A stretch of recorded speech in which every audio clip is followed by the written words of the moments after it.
The number one modifiable risk factor for dementia, identified by the Lancet, the most prestigious medical journal in the world, is not your diet, not your sleep, not your exercise.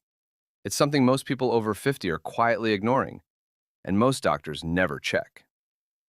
In 2024, the Lancet Commission, after reviewing decades of global research, identified 14 modifiable risk factors for dementia.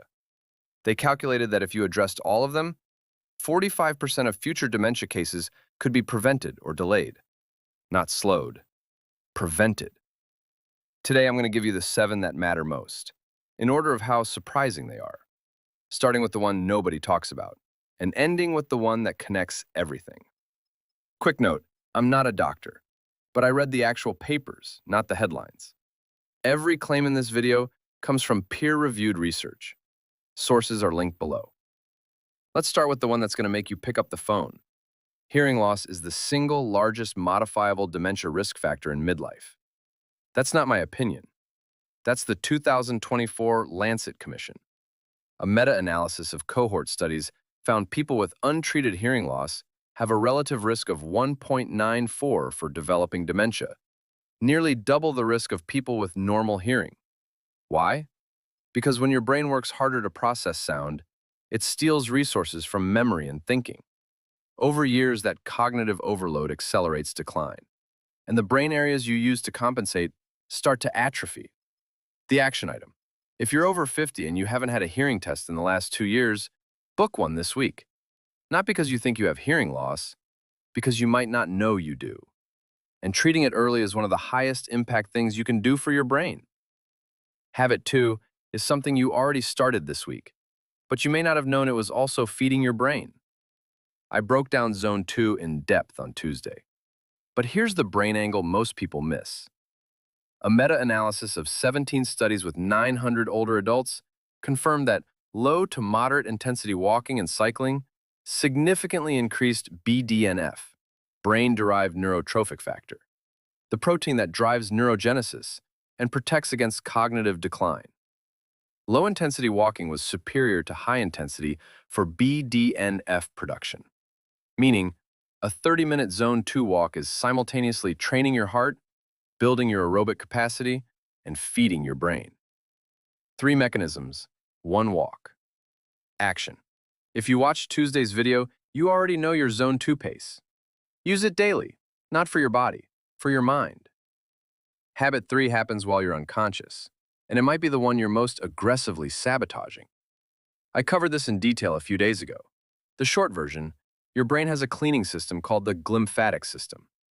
A randomized trial published in Nature Communications in 2026 confirmed for the first time in humans that sleep actively clears amyloid beta and tau from the brain, the exact proteins that accumulate in Alzheimer's disease. Only during sleep. Not rest, not napping. Sleep.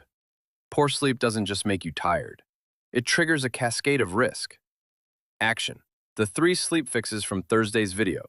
Temperature, 65 to 68 degrees, no alcohol within 3 hours of bed, consistent bedtime. Start with one tonight. Habit 4 is the one your cardiologist might be tracking, but probably not for the right reason. Most people think high blood pressure matters when you're old. The Lancet Commission shows the danger window is midlife. That damage accumulates silently, for decades, before any symptom appears. Action. Know your number. If you haven't checked your blood pressure in the last 6 months, check it this week. Many pharmacies do it for free.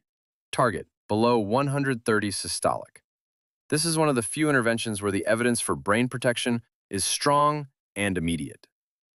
Habit 5 is brand new, added to the Lancet list for the first time in 2024. And it's one that almost nobody in the wellness space is talking about yet. Quick pause, because if you're 5 minutes in and still here, you're getting information that most brain health videos don't even cover. If you're not subscribed, hit subscribe now. Thursday is brain health. Tuesday is exercise science. Saturday is the big picture. New video every Tuesday, Thursday, and Saturday. Now, habit 5, the one nobody saw coming. Untreated vision loss was added to the Lancet Commission's list for the first time in 2024. The same logic as hearing loss applies. When your brain works overtime to compensate for sensory loss, it depletes cognitive resources. Action. When did you last have an eye exam? If it's been more than 2 years, book it. This is one of the highest leverage, lowest effort interventions on this entire list. Habit 6 is the one that connects everything we talked about on Saturday, and the data behind it is more powerful than any supplement on the market. Social isolation is on the Lancet's list. Strong social connection gives you 50% greater odds of survival. For brain health specifically, social engagement builds what researchers call cognitive reserve, essentially extra neural connections that make your brain more resilient before symptoms of decline appear. Action. This isn't about having 500 followers. It's about one person who would notice within 24 hours if something was wrong. Call that person this week. That call is cognitive protection. And habit 7, the one that connects everything else, is also the newest finding on the Lancet list. High LDL cholesterol was added to the Lancet Commission's dementia risk list in 2024. These risks don't work in isolation. They stack. Poor sleep lets amyloid accumulate. High LDL makes that accumulation more likely. Untreated hypertension damages the vessels that deliver oxygen to clean it up. This is a system, and every habit on this list is one lever in that system. Ask for your LDL number at your next blood panel. Target: below 100 milligrams per deciliter for most adults. If it's above 130, have a conversation with your doctor, not just about your heart, for your brain. Your brain is not failing because of one thing. It's a cascade. Each one amplifies the others. But here's the flip side.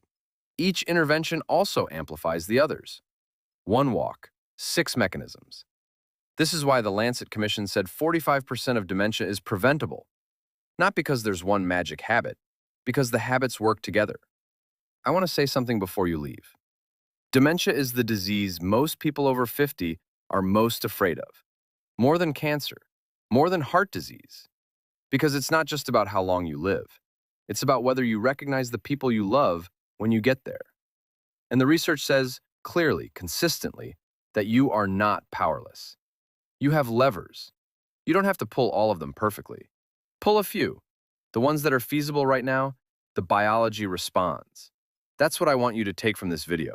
Not fear, agency. Which of these 7 habits surprised you most? And which one are you going to act on this week? Drop both below. I read every single one.